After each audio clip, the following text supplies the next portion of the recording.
Hello aspirant, welcome to my channel Curious Aspirant Assam. তো আজি আমি কৰিবলৈ গৈ আছোঁ পাৰ্চেণ্টেজৰ ছেকেণ্ড পাৰ্টটো আৰু ফাৰ্ষ্ট পাৰ্টটো আপোনালোকে চাইছে আৰু ছেকেণ্ড পাৰ্টটো এইটো কাৰণে বহুত ইম্পৰ্টেণ্ট কাৰণ ইয়াতে যিখিনি কুৱেশ্যন দিছোঁ সেই কুৱেশ্যনখিনিৰ ধৰণেই কুৱেশ্যন আমাৰ এক্সামত আহে আৰু ফাৰ্ষ্ট পাৰ্টটো জাষ্ট বুজিবৰ কাৰণে অলপ বেছিক আইডিয়াৰ কাৰণে দিছিলোঁ আৰু ছেকেণ্ড পাৰ্টটোতো মই এনেকুৱা নকৰোঁ কি আইডিয়াই দি থাকিম ইয়াতে আমি মেথছ কৰিম আৰু মেথছ ডিফাৰেণ্ট টাইপছৰ মেথছৰ লগত আমি এটা সৰু সৰু কনচেপ্ট এড কৰি যাম কিন্তু ফাৰ্ষ্ট আমি যি কৰিছিলোঁ তাতে একদম বেছিকখিনি আছিল সেই বেছিকখিনিৰ লগতে আমি এতিয়া নিজৰ টাইপছবোৰ এড কৰি যাম আৰু তাতে কেনেকুৱা ধৰণৰ টেকনিক্স লগাওঁ সেইখিনিও আমি চাই যাম আৰু এই পাৰ্ট টুৰ পৰা খুবেই ইম্পৰ্টেণ্ট কাৰণ ইয়াৰ ধৰণেই কুৱেশ্যন আহে আপোনালোকৰ এক্সামত তো ফাৰ্ষ্ট কুৱেশ্যনটো আছে যে a person P annual income increases from 2 lakhs to 2.4 lakhs. Find the percentage of increase in salary. মানে কৈছে মানুহ এজনৰ চেলাৰী আছিল সেইটো হৈছে 2 লাখ টকা তেওঁ 2 লাখ টকা আছিল 2 লাখ টকাৰ পৰা মানে কি হৈ গৈছে তেওঁৰ চেলাৰীটো আপোনাৰ 2,40,000 টকা হৈছে 240,123 এতিয়া কৈছে যে কিমান পাৰ্চেণ্ট বাঢ়িল সদায় মনত ৰাখিব এইটো কুৱেশ্যনত সদায় এটা ইনিচিয়েল ভেলু আছে আৰু এটা ফাইনেল ভেলু আছে আৰু আমাক উলিয়াব দিছে এটা পাৰ্চেণ্টেজ তো এনেকুৱা কুৱেশ্যনত সদায় কি হয় হয়তো আপোনাৰ ডিক্ৰিজো দিব পাৰে তেতিয়া কি কৰিব লাগে সদায় ইনিচিয়েল ভেলুটো যে আছে সেইটো ফাইনেল যদি মানে ইনিচিয়েল ভেলু আৰু ফাইনেল ভেলুৰ মাজৰ ডিফাৰেঞ্চখিনি উলিয়াই ল'ব লাগে যে ইহঁতৰ মাজত ডিফাৰেঞ্চ কিমান তাৰপিছত কি কৰিব লাগে তাৰ পাৰ্চেণ্টেজ উলিয়াব লাগে কাৰ ওপৰত উলিয়াব লাগিব সেই পাৰ্চেণ্টেজটো এতিয়া চাব দেই মই কথাটো কৈছোঁ ইনিচিয়েল আৰু ফাইনেল ভেলুৰ মাজৰ পাৰ্থক্যটো হৈছে আমাৰ 40,000 মানে তেওঁৰ 2 লাখ টকা আছিল 2 লাখ টকাৰ পৰা তেওঁৰ ইনক্ৰিজ হ'ল কিমান চৰি দেই 2 লাখ টকাৰ পৰা তেওঁৰ ইনক্ৰিজ হ'ব 40,000 টকা আৰু এটা 40,000 তেওঁৰ ইনক্ৰিজ হ'ল চেলাৰীত ইনক্ৰিজ হ'ল কিন্তু ইনক্ৰিজ কিহৰ ওপৰত হ'ল মানে এই 2 লাখ টকাটোৰ পৰাহে বাঢ়িছে তো এইটো বেছ তো ইয়াক বেছটো আমি সদায় তলত লিখি ল'ম 2 লাখ টকা এতিয়া লিখি ল'লোঁ 40,000টো হৈছে ইহঁতৰ মাজত ডিফাৰেঞ্চ আৰু বেছটো সদায় চাই ল'ব লাগিব কাৰ পৰা ইনক্ৰিজ হৈছে কাৰ পৰা কমিছে সেইটো আপুনি চাব লাগিব যাৰ পৰা কমিছে সেইটোৱে হ'ব বেছ যাৰ পৰা বাঢ়িছে সেইটোৱে হ'ব বেছ তো ইয়াতে দিছে বাঢ়িছে ক'ৰ পৰা 2 লাখ টকাটোৰ পৰা বাঢ়িছে তো আমাৰ বেছটো হৈছে কি 2 লাখ আৰু কি হ'ব নেক্সট হ'ব পাৰ্চেণ্টেজ উলিয়াব দিছে কৈছে এই বস্তুটো উলিয়াব দিছে পাৰ্চেণ্টেজ আৰু আমি আগৰ ক্লাছতো দেখিছোঁ পাৰ্চেণ্টেজ উলিওৱা মানে কি হ'ব 100% দি মাল্টিপ্লাই কৰা কিয় 100% মানে এই পাৰ্চেণ্ট চিনটো তেতিয়া আমাৰ আহি যাব আৰু পাৰ্চেণ্টেজক যদি আমি সংখ্যালৈকে নিব লাগিছিল তেতিয়াহ'লে কি হৈ গৈছিল এনেকুৱা 1/100 হোৱা নাছিল জানো তো এই বস্তুটো আমি ধ্যান ৰাখি কেনে কৰিব লাগে তো আমি ধ্যান ৰাখিলোঁ যে ফাইনেল আৰু ইনিচিয়েলৰ ভেলুৰ ডিফাৰেঞ্চ দেন তাতে কৰিলোঁ আমাৰ বেছটো লৈ লৈছোঁ আমি 2 লাখটো আৰু এতিয়া 100 আমি মাল্টিপ্লাই কৰিম 100% দি তো প্ৰথম আমি কাটি ল'ম কেইটা শূন্য এটা দুটা তিনিটা চাৰিটা শূন্য কাটি ল'লোঁ 4 দি 20ক যাব 5 বাৰ 5 দি 100ক যাব 20 টাইমছ তো কি হৈ গ'ল পাৰ্চেণ্টেজটো ৰৈ গ'ল এতিয়া হ'ব 20% ইনক্ৰিজ তো আমি গম পালোঁ যে মানুহজনৰ 2 লাখৰ পৰা যেতিয়া 2,40,000 পইচা চেলাৰী ইনক্ৰিজ হৈছে 2,40,000 হ'ল যেতিয়া চেলাৰী গৈ উঠি তেতিয়া তেওঁৰ ইনক্ৰিজৰ এমাউণ্টটো হৈছে 20% হাইক মানে 20% তেওঁৰ চেলাৰী বাঢ়িছে তো আই হোপ এইটো আপোনালোকে বুজি পালে তো নেক্সট কুৱেশ্যনলৈকে যাম নেক্সট কুৱেশ্যনটো আছে যে এখন বাইকৰ প্ৰাইচ আছিল যোৱা বছৰ প্ৰাইচ আছিল কিমান 1,25,000 টকা 125,000 তো 1,25,000 টকা আছিল তো কি হৈ গ'ল ফাইনেল ভেলুটো আমাক কি কৈছে দিয়া নাই ফাইনেল ভেলুটো আমাক উলিয়াব দিছে আৰু কৈছে এই যে ফাইনেল ভেলুটো পালোঁ কিন্তু তাতে কি হ'ব গম পাইছেনে নাই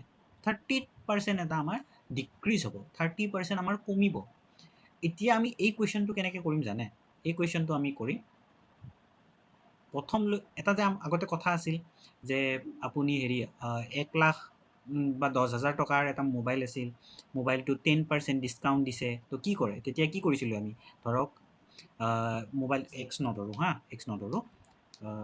আমি ধৰিম কি মোবাইল এটা আছিল মোবাইলটোৰ দাম আছিল 10,000 টকা 10,000 টকা আছিল 10,000 টকাও নধৰোঁ আমি মোবাইলটোৰ দাম ধৰিম 1,000 টকা এতিয়া কি কৰিছোঁ 1,000 টকাত 10% ৰেহাই দিছিলোঁ তো 10% ৰেহাই দিয়াৰ লগে লগে আমি এনেকৈ কৰা নাছিলোঁ জানো এই মেথডটোৱে নাছিল জানো 1,000 টকাত 10% ৰেহাই এইটোৱে আছিল তো এই বস্তুটোত কি ওলাইছিল আমাৰ এনেকৈ কাটি দিছিলোঁ 10 10 গুণ 100 মানে 100 টকাৰ ডিছকাউণ্ট পাইছিলোঁ।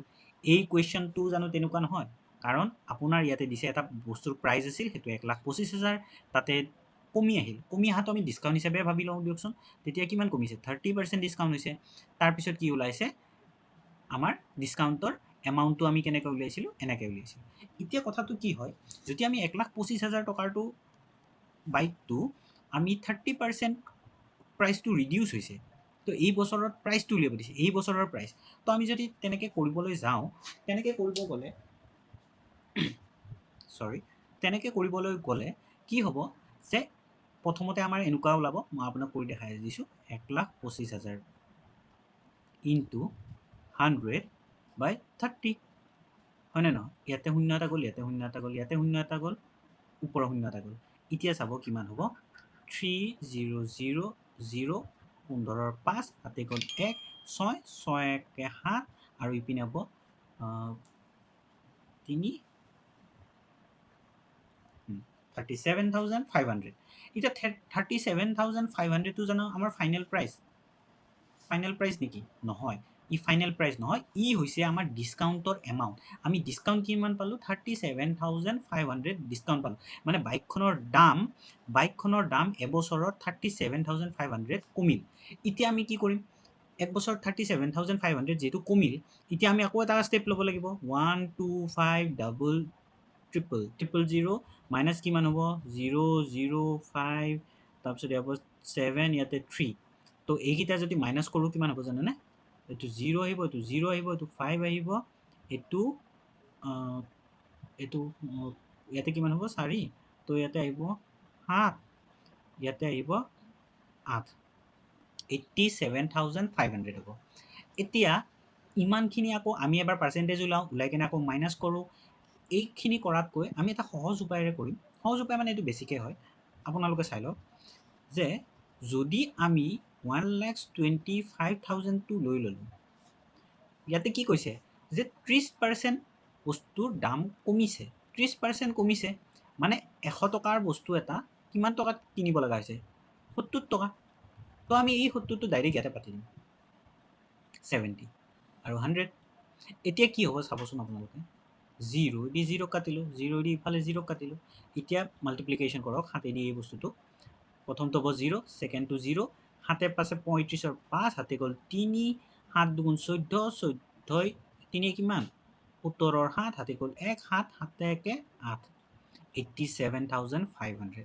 তো আপুনি বুজি পালেনে যে আমি এবাৰ পাৰ্চেণ্টেজৰ ভেলুটো উলিয়াই কেনে মাইনাছ কৰাতকৈ আমি ডাইৰেক্টলি এনেকৈ কৰিব পাৰোঁ এই কুৱেশ্যনটোৰ ক্ষেত্ৰত।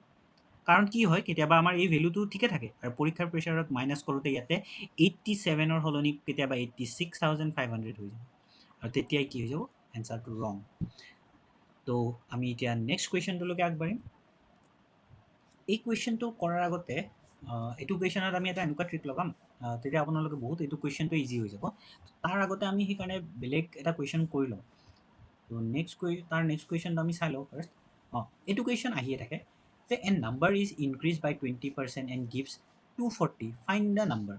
এইটো দেখিবলৈ এনেকুৱা লাগে যে বহুত কনফিউজিং হয়, আৰু যিসকলে মানে একদম নতুনকৈ পাৰ্চেণ্টেজ কৰিব তেওঁলোকে ভাবে যে আমি কৰিম কেনেকৈ, নাম্বাৰটোৱে দিয়া নাই, 20% হৈছে, আমি কৰিম কেনেকৈ? ইয়াৰ একদম সহজ উপায়টো হৈছে আমি ধৰি ল'ম প্ৰথম নাম্বাৰটো x, আৰু এক্সত কি দিছে? ইনক্ৰিজ নে ডিক্ৰিজ দিছে আপুনি চাই ল'ব। ইনক্ৰিজ দিছে ন, মানে যদি 100 হয় তেওঁৰ কিমান ইনক্ৰিজ হৈছে? 20%। 20% মানে কি? 100 টকা যদি হয় তাতে 20% দিলে 20 টকা বাঢ়ি যাব, তো 120 হ'ব। তেনেকৈ মনত ৰাখিব, তো 120 হ'ব। এতিয়া আমি ইয়াক কি কৰিম? এই এটা নাম্বাৰ আছিল, তাক আমি কি কৰিছোঁ? ইনক্ৰিজ কৰিছোঁ। কিমান? বাই 20%। তো আমি লাষ্ট যিটো কুৱেশ্যন আছিল, লাষ্ট কুৱেশ্যনটোৰ দৰেই আমি কৰিম, ইয়াক ডাইৰেক্ট কৰিম। ডাইৰেক্ট মানে এক্স ইনটু কিমান হৈছে? 100 সি পাৰ্চেণ্ট কিমান বাঢ়িছে? 100 টকা যদি আছিল সি 120 টকা হৈছে। হোৱাৰ পিছত কিবা এটা ফল দিছে, সেই ফলটো হৈছে কি জানে? 240। এতিয়া আমি এইখিনি ছল্ভ কৰিম। এইখিনি ছল্ভ কৰিবতো একদম ইজি। এক্সটো এক্সৰ জেগাত থাকিব, ইকুৱেল যাব, আৰু ইয়াতে গৈ উঠি চব উল্টি যাব। 240 নিজৰ জেগাতে আছিল, তো গৈছে কোন? বাকীখিনি। তো 100 ওপৰত যাব, 120 তলত যাব। তো 0 দি 0 কটা যাব, 12 দি 24 দুবাৰ হয়, আৰু 20 হ'ব।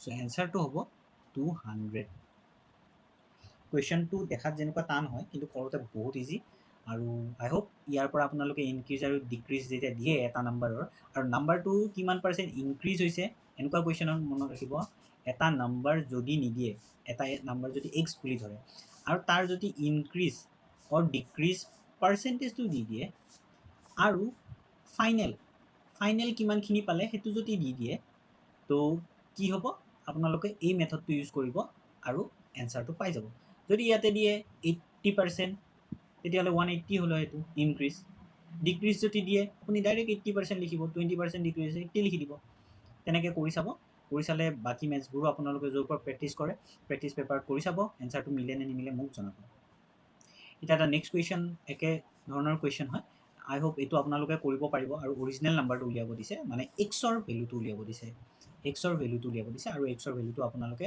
উলিয়াই কমেণ্টত জনাব ইয়াৰ পিছত আৰু এটা আছে কিন্তু এইটো মই দিয়াৰ কাৰণটো হৈছে অকল এই পৰ্শ্যনটোৰ কাৰণে বাকী কুৱেশ্যন একে ইয়াতে এটা মই ইনিচিয়েল হেৰি ধৰিছোঁ ইনিচিয়েলটোক আমি এক্স বুলিয়ে ধৰি ল'ম আৰু ইফালে যি আছে 1400 এইবিলাকতো চব পাৰিবই কিন্তু এই বস্তুটোক আমি এটা কনভাৰ্ট কৰিম ভগ্নাংশ আছে ভগ্নাংশ থাকিলেও এইটো আমি মিশ্ৰ ভগ্নাংশ বুলি কওঁ ইয়াক আমি এটা চিম্পল কৰি ল'ম চিম্পল কৰি ল'লে কি হ'ব এক্স বাই ৱাই টাইপৰ এনেকুৱা কৰি ল'ম তো তাৰ কাৰণে কি কৰিব লাগিব জানেনে তাৰ কাৰণে কৰিব লাগিব আমি প্ৰথমতে ইয়াক ভাঙিব লাগিব 3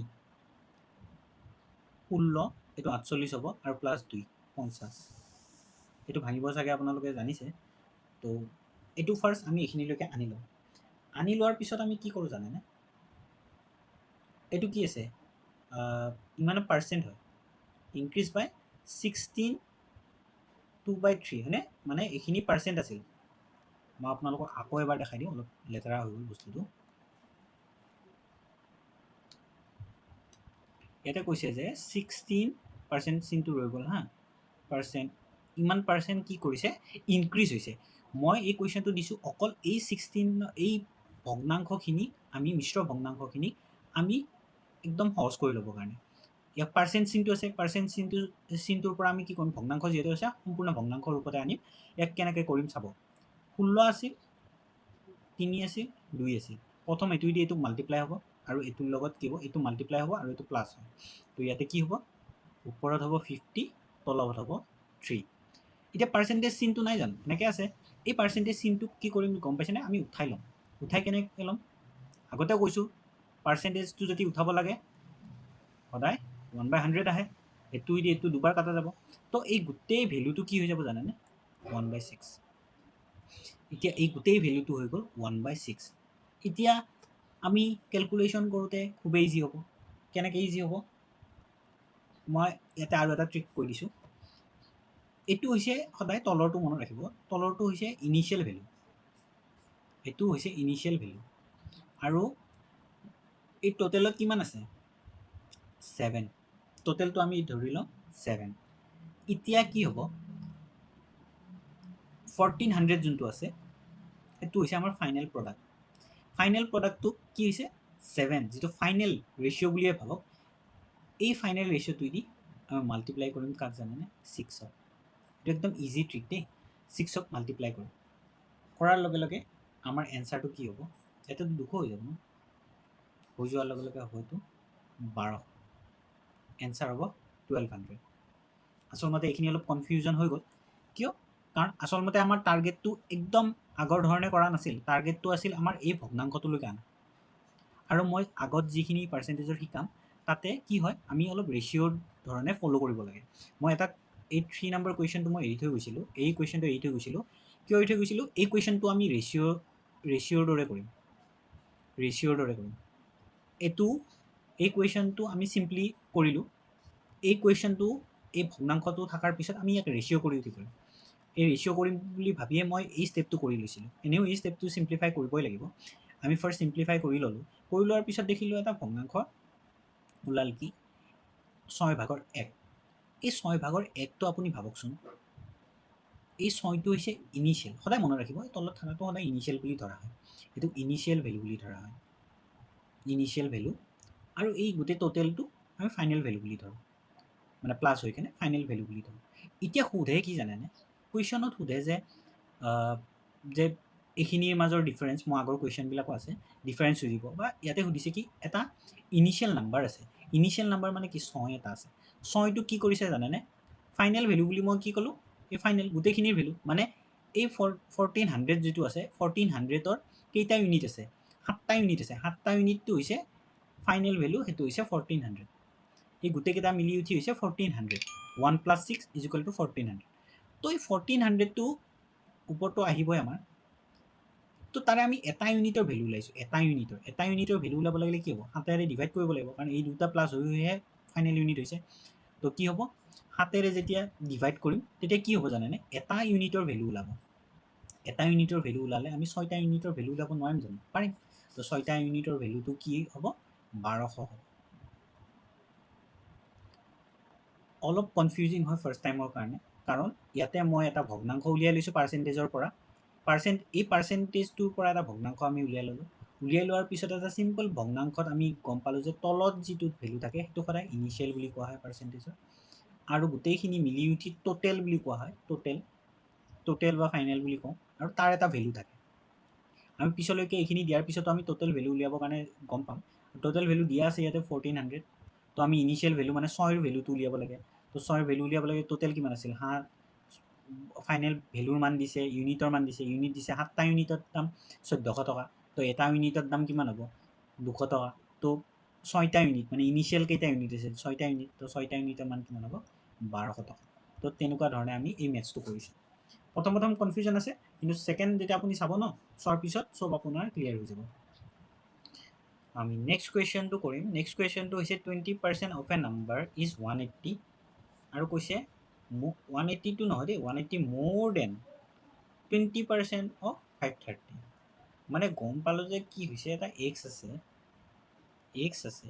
এক্সৰ 20%টো, এক্সৰ যদি 20% হয়, এক্সৰ 20%টো কি হৈছে 180, বেছি হয়, বেছি কাৰ হয়, যদি 20% অফ মানে 530 লওঁ, 530ৰ 20% ল'লে এই এক্সৰ 20%তকৈ 180টো কি হ'ব, বেছি হ'ব।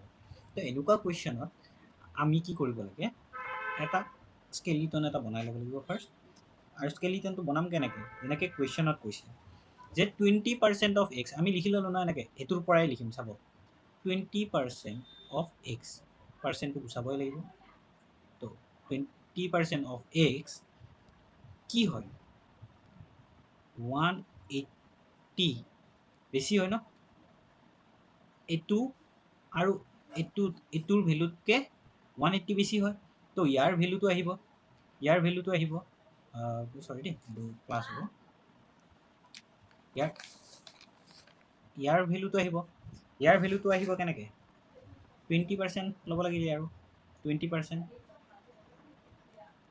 530, 20% অফ 530, তো এতিয়া চাওকচোন আমাৰ এক্স অকল এটাই ৰৈ গ'ল, মানে এক্সৰ ভেলু পোৱাৰ লগে লগে আমি গম পাই যাম যে নাম্বাৰটো কি হয়, আমি বেলেগ একো কৰা নাই, 20% অফ এক্স, তো 20% অফ এক্সটো আমি লৈ লৈছোঁ, তাৰপিছত কি লিখিছোঁ, 180 বেছি হ'ব, 180 বেছি কাৰ হ'ব, এই 530ৰ 20% প্লাছ 180 মিলাইহে ই হ'ব, তো এই ইকুৱেশ্যনটো বনাই লৈছোঁ। এতিয়া কি হ'ব, যদি আমি এইটো কাটি দিওঁ ডাইৰেক্ট 1 হ'ব, ইয়াতে 5 হ'ব, ইয়াতে যদি আমি কাটোঁ, আপোনাৰ ইয়াতে যদি কাটোঁ 1 আৰু 5 হ'ব, 1 আৰু ইপিনে 5 হ'ব, 5টো দি এইটোক কাটিব পাৰিম, 1 টাইম, তাৰপিছত 0 হ'ব, তাৰপিছত 30 হ'লে 6, 106 হ'ব। এতিয়া কি হ'ব, এক্স তলত 5 ইজ ইকুৱেল টু 180 প্লাছ 106, মানে কি হ'ব, 286 হ'ব, 286 হ'ব, 286 হোৱাৰ পিছত আমি 5টো তলত আছে, ইপিনে যাব মাল্টিপ্লাই হ'ব, তো x 286 into 5 is equal to কিমান হ'ব, 30ৰ 0 হৈ গ'ল 3, 8 5 40, 40 3 43, আৰু 4,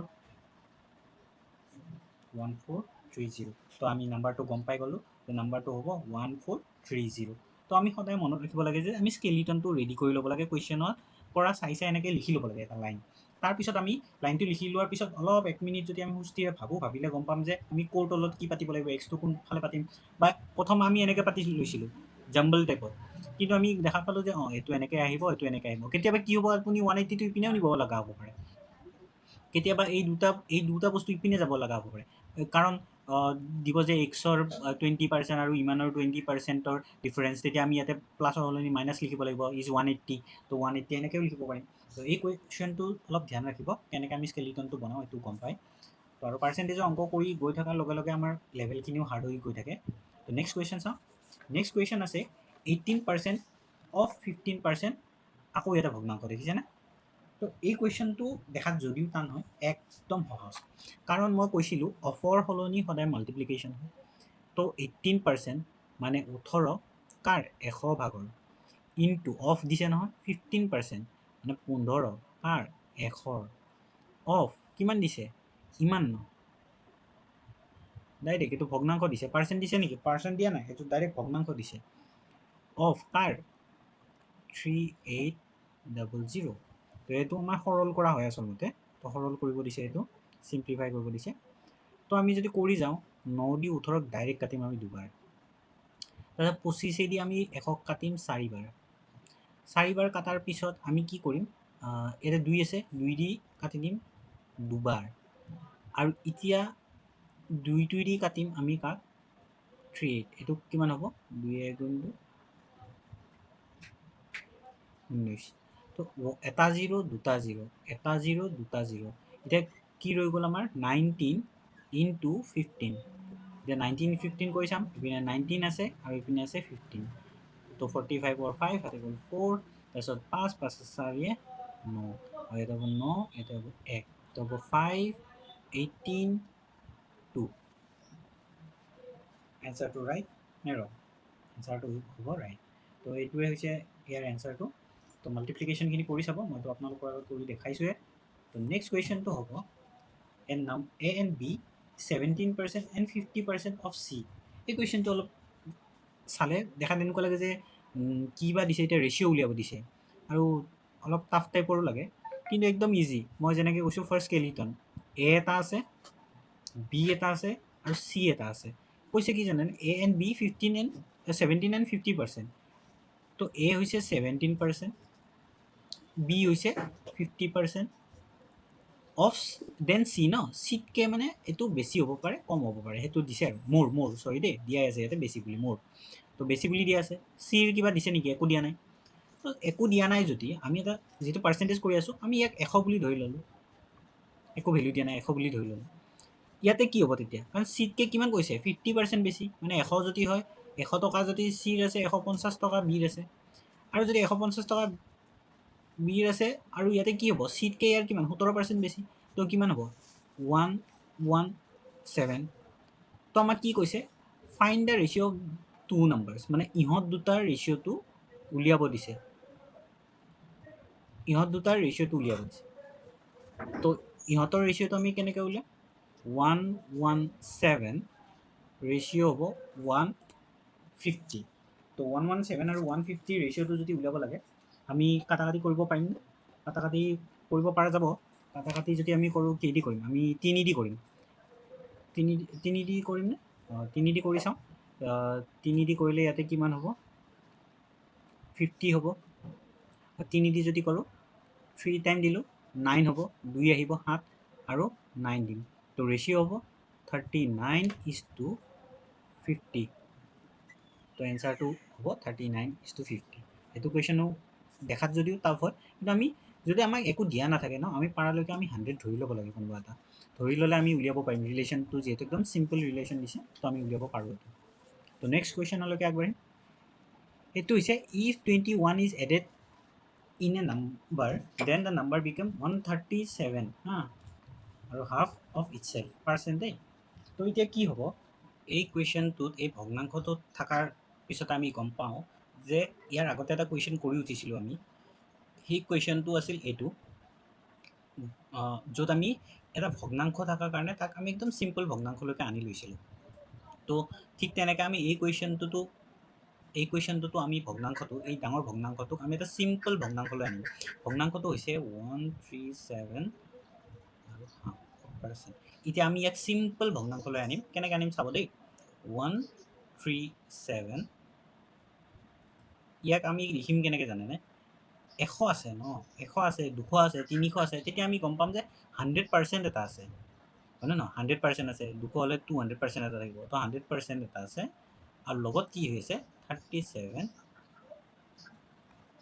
দেখিলেনে এতিয়া এই পাৰ্চেণ্টটো সৰু হৈ গ'ল নে নাই এই পাৰ্চেণ্টটো আমাৰ সৰু হ'ল ইয়াক আকৌ আমি ফাৰ্ডাৰ সৰু কৰিম মানে 100%টো আমি যদি 1 বুলি ধৰিম জানো 100% মানে কি গোটা হৈ গৈছে কাৰণ এটা বস্তুক আমি 100টা খণ্ড কৰোঁ 100টা ভাগ কৰাৰ পিছতহে কি কয় তাক 100% কয় তো আমাৰ যদি গোটেই 100টা ভাগে আমাৰ হাতত আছে তেতিয়াহ'লে এইটো 1 হৈ গ'ল তো আমি 1 বুলি ধৰিম এতিয়া যোনটো 37 আছে 37টো আৰু এইটো ইয়াতে কিমান হ'ব আমি মিশ্ৰ ভগ্নাংশক যেতিয়া সৰল কৰোঁ কৰিলে কি হয় তলতটো 2টো 2য়ে ৰ'ব ওপৰত 37 ইনটু 2 74 হয় প্লাছ 1 তো 75 হ'ব হ'ল 75 হ'লে নহ'ব পাৰ্চেণ্টেজটো লাগি আছে তো ই যেনেকৈ 1 হৈ গ'ল পাৰ্চেণ্টেজটো আমি গুচাম ন গুচাব লাগিলে আমি কি কৰিব লাগিব 1/100ৰে মাল্টিপ্লাই কৰিব লাগিব 25ৰে কৰিম 25 ইয়াতে 3 বাৰ ৰ'ব ইয়াতে কিমান বাৰ ৰ'ব 4 তো ফাইনেলি ভগ্নাংশটো হ'ব 8 আৰু ওপৰত 3 এতিয়া 1 প্লাছ আছে নহয় তো ইয়াক আমি কি কৰিব লাগিব যোগ কৰিব লাগিব 1টো এনেকৈ যোগ কৰিব নোৱাৰোঁ 1ৰ তলত 1 এটা আছে ইয়াৰ তলততো 8 হৈ গ'ল তো কি কৰিম ইয়াৰ লগত 8 মাল্টিপ্লাই কৰিম তো তলত 8 হ'ব লসাগু ছিষ্টেম তো 8 প্লাছ 3 কিমান হ'ব জানেনে 11 তো এইখিনি পোৱাৰ পিছত আমি কি গম পালোঁ এইটো আমি ধৰিছিলোঁ ইনিচিয়েল এইটো গোটেইখিনি হৈছে ফাইনেল আৰু এই ওপৰত যোনটো থাকে ইয়াক কোৱা হয় কিমান চেঞ্জ হয় ই ইণ্ডিকেট কৰে কেনেকৈ এইটো ফাইনেল প্ৰডাক্ট বুলি কোৱা হয় হা এইটো টোটেল আৰু এইটো ফাইনেল কেনেকৈ হ'ব মানে এইটো কিমান বাঢ়িল কেনেকৈ উলিয়াম 11 - 8 মানে 3 তিনি বাঢ়িছে 3 কমিছে এই বস্তুখিনি আমাক এই ওপৰৰ ভেলুটোৱে ইণ্ডিকেট কৰে আৰু এইটোখিনি গোটেইখিনি মিলি ফাইনেল বুলি আমি ধৰোঁ এতিয়া কি হৈছে কৈছে যে ইফ 21 ইজ এডেড টু এ নাম্বাৰটো দিছে জানো initial number is not given দিয়া নাই ফাইনেল নাম্বাৰ দিছে জানো ফাইনেল নাম্বাৰো দিয়া নাই তো কৈছে কি আমি খালি প্লাছ কৰিছোঁ কি কৰিছোঁ 21 এটা প্লাছ কৰি লৈছোঁ পজিটিভ 21 এটা প্লাছ কৰি লৈছোঁ আমি আৰু এতিয়া কৈছে যে আমাক অৰিজিনেল নাম্বাৰ লাগে মানে কি এই 8ৰ ভেলুটো লাগে এই 8 ইউনিটৰ ভেলুটো লাগে আমি গম পালোঁ যে পাৰ্চেণ্ট ইমান বাঢ়া মানে কিমান বাঢ়িছে টোটেলত এইখিনি ভেলু বাঢ়িছে ইমান পাৰ্চেণ্ট বাঢ়া মানে বাঢ়িছে কিমান জানেনে এইখিনি মানে ফাইনেল এইটো টোটেল বাঢ়িছে এইটো সদায় ইনিচিয়েল দেই এইটোত কোনো ধৰণৰ কনফিউজন নাই তলত যিটো আছে সেইটো ইনিচিয়েল হয় পাৰ্চেণ্টেজৰ যেতিয়া আমি ভগ্নাংশলৈকে আনো এইটো ইনিচিয়েল ভেলু ইনিচিয়েল অৰিজিনেল এই নাম্বাৰটোৱে হৈছে এই তলৰ আৰু ওপৰটো দি আমি কি কৰোঁ কিমান বাঢ়িছে কমিছে আমি এইখিনি গম পাওঁ এতিয়া কি হৈছে 21 ইজ এডেড ন তো 21 এড হৈছে এই 21 এড হোৱাটো যেতিয়া 21 এড হৈছে সি কিমানৰ চেঞ্জ আনিছে জানেনে এই তলত আছে 8 ন এই তলত 8 আছে এইটো ফাইনেল তো কিমান চেঞ্জ আনিছে এই 3ৰ চেঞ্জটো আনিছে এই 3ৰ চেঞ্জটো আনিছে মানে অৰিজিনেলৰ মানে ফাইনেলৰ পৰা অৰিজিনেলটো যেতিয়া মাইনাছ কৰিছোঁ কৰাৰ লগে লগে যিটো ওলাইছে সেইটোৱে হৈছে কি চেঞ্জ তো 3 ইউনিটৰ ভেলু হৈছে কি 21 কিন্তু আমাক কি কৈছে ফাইন দ্য অৰিজিনেল নাম্বাৰ বুলি কওঁতে মই কি কৈছিলোঁ যদি কোনো ধৰণৰ এনেকুৱা বেলেগ নাম্বাৰ দিয়া নাথাকে আৰু পাৰ্চেণ্টেজটো দিয়া থাকে আৰু চেঞ্জৰ এমাউণ্টটো দিয়া থাকে তেতিয়াহ'লে সদায় এই ভগ্নাংশৰ পাৰ্চেণ্টেজৰ পৰা আমি যেতিয়া এটা ভেলু পাওঁ ভেলু পালে তলৰটোৱে সদায় অৰিজিনেল বুলি ইণ্ডিকেট কৰে তো আমি তলৰ ভেলুটো লিখিম ইনটু 8 তো ইয়াৰ ভেলুটো কিমান হ'ব জানানে এইটো 7 বাৰ যাব আৰু 7 8 56 তো অৰিজিনেল নাম্বাৰ ৱাজ 56 তো আই হোপ এইটো বুজি পালে আৰু আমি এটা কুৱেশ্যন এৰি থৈ গৈছিলোঁ সেই কুৱেশ্যনটো এইটো কাৰণে এইটো টাফ নাছিল কিন্তু মই সেই কুৱেশ্যনটো এৰি থৈ গৈছিলোঁ কাৰণ সেইটো ৰেচিঅ' আহিছিল আৰু এতিয়া যিহেতু ৰেচিঅ' আমি পঢ়াৰ কাৰণে এতিয়া আমি ৰেচিঅ'ত এই মেথছটো কৰিম এই মেথছটো কৰিবৰ কাৰণে একদম ইজি হয় বস্তুখিনি তো চাই লওঁ আমি কেনেকৈ কৰোঁ এইটো ফাৰ্ষ্ট লিখা আছে ফাৰ্ষ্ট আমাৰ কি লিখা আছে চাওকচোন 4 5 এইটো কি হৈছে জানেনে এইটো চেঞ্জ হৈছে হৈ উঠি কি হ'ব 5/6 এইটোত মানে ডাইৰেক্ট আপোনাৰ ৰেচিঅ'ৰ আহি গৈছে আমি যদি ৰেচিঅ' লওঁ তেতিয়া আমাৰ ইজি হয় আৰু এই কুৱেশ্যনবিলাক আপুনি কেতিয়াও নাভাবিব যে পাৰ্চেণ্টেজৰ অংক কৰি আছোঁ মানে পূৰা চিধা পাৰ্চেণ্টেজে কাটিব সদায় ৰেচিঅ' পাৰ্চেণ্টেজ এইবোৰ চব মিক্স হৈ থাকে আৰু টাইম এণ্ড ৱৰ্কতো চাবচোন আপুনি এটা পৰ্চন পাৰ্চেণ্টেজত কৰি ল'ব লগা হ'ব ইমান পাৰ্চেণ্ট ৱৰ্ক ডান বুলি দিলে তাৰপিছত আকৌ আমি চিম্পল এই পাৰ্চেণ্টেজৰ তাকো কি টাইম এণ্ড ৱৰ্কৰ মেথছৰ দৰে কৰিব লগা হয় তো কিছুমান ষ্টেপত তেনেকুৱা থাকে এতিয়া আমাৰ এইটো দেখা পালোঁ যে এইটো চেঞ্জ হৈছে ইমানলৈকে তো আমাৰ এইটো ৰেচিঅ'টো উলিয়াই লওঁ আমি ৰেচিঅ'টো কেনেকৈ উলিয়াম এইটো ক্ৰছ মাল্টিপ্লিকেশ্যন যে আগতে কৈছিলোঁ তো ক্ৰছ মাল্টিপ্লিকেশ্যনটো আমি কৰি লওঁ ইয়াতে হ'ব কিমান 24 ইজ টু এইটো ইপিনে 25। তো এইটো হোৱাৰ লগে লগে আমি কি দেখিলোঁ যে ই কি কৈছিল আচলতে আমি ৰেচিঅ' এটা কাৰণত ৰেচিঅ' ইয়াতে এটা ভেলু কৈছে কথা এটা কৈছে চেঞ্জ। চেঞ্জ হ'লে কি আমাৰ যেনেকৈ কিবা এটা বস্তুৰ লগত কিবা এটা বস্তু মিক্স কৰাৰ পিছত এৰ লগত বি বি ধৰক 2:3 আছিল, তাৰপিছত কিবা এটা মিক্সাৰ কৰিলে তো 5 হৈ গ'ল, ইপিনে হৈ গ'ল কিবা 9 হৈ গ'ল, তেনেকুৱা টাইপৰ ধৰক কিবা মিক্স কৰাৰ পিছত মিক্সাৰত যেনেকুৱা কুৱেশ্যন আছিল চেঞ্জেছ হৈ যায় ন, এটা বস্তুৰ পৰা এটা চেঞ্জ হৈ গ'ল, ৰেচিঅ' এটা চেঞ্জ হৈ গ'ল। তো কিমান কিমান পইণ্ট হেৰিৰ ৰেচিঅ'ৰ চেঞ্জ হৈছে, কি হৈছে কি হোৱা নাই, এই বস্তুটোৰ নিচিনাকৈ আমাৰ কি হয় এই মেথছটো আছে। তো ইয়াতে কি কৰিছোঁ আমি ফাৰ্ষ্ট ৰেচিঅ'টো লৈ লৈছোঁ, লৈ লোৱাৰ পিছত গম পাইছোঁ যে ৰেচিঅ'ৰ চেঞ্জৰ এমাউণ্টটো চাওকচোন, কম্পেয়াৰ কৰিব সদায় কি হৈছে ৰেচিঅ'ৰ চেঞ্জৰ এমাউণ্টটো হৈছে 1, মানে ডিফাৰেঞ্চ হৈছে 1। তো 1ৰ পাৰ্চেণ্টেজটো উলিয়াব দিছে, এতিয়া 1ৰ পাৰ্চেণ্টেজটো উলিয়াম, কিন্তু উলিয়াবৰ কাৰণে কি লাগিব মানে এটা ভেলুৰহে চেঞ্জ হৈছে, তো এটা ভেলুৰ আমাক এমাউণ্টটো লাগে, হাউ মাছ পাৰ্চেণ্টেজ। তো এটা ইউনিটৰ পাৰ্চেণ্টেজটো আমি কেনেকৈ উলিয়াম জানানে, এইটো ডিফাৰেঞ্চটো হ'ল সদায় তলত ক'ৰ পৰা চেঞ্জ হৈছে বেছ, এইটো বেছ এইটো বেছ হয়, বেছৰ ওপৰত কিমান ইউনিটৰ চেঞ্জ হৈছে 1। ইয়াৰ যদি ডিফাৰেঞ্চটো 5 থাকিল হয় ওপৰত 5 পাতি দিলোঁ হয়, ওপৰত 5 পাতি দিলোঁ হয় 1ৰ সলনি, কাৰণ আমি সদায় লক্ষ্যটো কি কৰিছোঁ যে এইটো কিমান ইউনিট অফ চেঞ্জ আপন বেছ। তো কি হৈছে বেছৰ ওপৰত কিমান ইউনিটৰ চেঞ্জ হৈছে 1 ইউনিটৰ চেঞ্জ হৈছে, সেইকাৰণে আমি 1 পাতিছোঁ। 1ৰ ভেলুটো সদায় এই চেঞ্জটোৰ পৰা মানে ৰেচিঅ'টো যে চেঞ্জ হ'ল কিমানৰ আচলতে এইটো ভেলুটো দেখাত বেলেগ, এইটো ভেলুটো দেখাত বেলেগ, কিন্তু প্ৰকৃততে আমি যেতিয়া ক্ৰছ মাল্টিপ্লিকেশ্যন কৰি উঠি যেতিয়া ৰেচিঅ' উলিয়াই ল'লোঁ চেঞ্জৰ, তেতিয়া আমি গম পাইছোঁ যে আচলতে ভেলু 1 চেঞ্জ হৈছে, 1 এটাৰ চেঞ্জ হৈছে। তো এই বেছৰ ওপৰত 1 দিছোঁ, তো কি কৈছে ইয়াতে 100%ৰ কথা কৈছে, তো পাৰ্চেণ্টেজ উলিয়াব লাগে, তো 100 দি মাল্টিপ্লাই লগত পাৰ্চেণ্টেজ চিন, তো এতিয়া 2 দি যাব, ওপৰত 50 হ'ব, তলত 12 হ'ব, তাৰপিছত আকৌ কাটা কাটি যাব, ওপৰত 25 হ'ব, তলত 6 হ'ব। তো আমাৰ ভেলুটো কিমান হ'ব টোটেলত গৈ উঠি, এতিয়া 6 দি যদি আমি 25ক যদি ডিভাইড কৰোঁ, আপুনি এনেকৈও ৰাখি থৈ দিব পাৰে, কিন্তু যদি আমি ডিভাইড কৰোঁ, ডিভাইড কৰি চাওঁ দেই ছাইডত, ডিভাইড কৰি চালে কিমান হয় চাব দেই, 625। মই গোটেই মেথছবিলাক একদম আমি যেনেকৈ স্কুলত কৰিছিলোঁ তেনেকৈ কৰি দিছোঁ।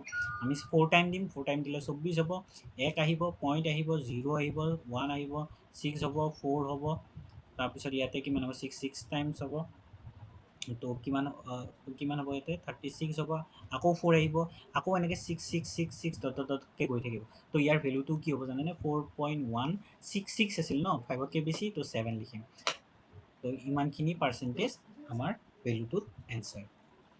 তো আই হোপ আজিৰ ক্লাছটো কৰি ভাল পালে। তো এনেকৈ শিকি থাকিব আৰু ৰুলছবিলাক অলপ চাই থাকিব, যেতিয়া আমি ভগ্নাংশত দেখা পাওঁ ন পাৰ্চেণ্টেজ এটা, যেনেকৈ এই লাষ্টৰ কুৱেশ্যনটো আছিল, আমি যেনেকৈ ভগ্নাংশত দেখা পাইছোঁ, পোৱাৰ লগতে আমি লগে লগে তাক একদম সৰল কৰি আনি উঠি তাৰ ৰেচিঅ'ৰ দৰে লওঁ আমি, ফাইনেল, অৰিজিনেল, ফাইনেল আৰু গোটেইখিনি টোটেল, এই টোটেল ফাইনেলটোৰ পৰা অৰিজিনেলটো মাইনাছ কৰিলে বা ইহঁতৰ ডিফাৰেঞ্চ উলিয়ালে আমি গম পাওঁ যে এমাউণ্ট অফ চেঞ্জেছ।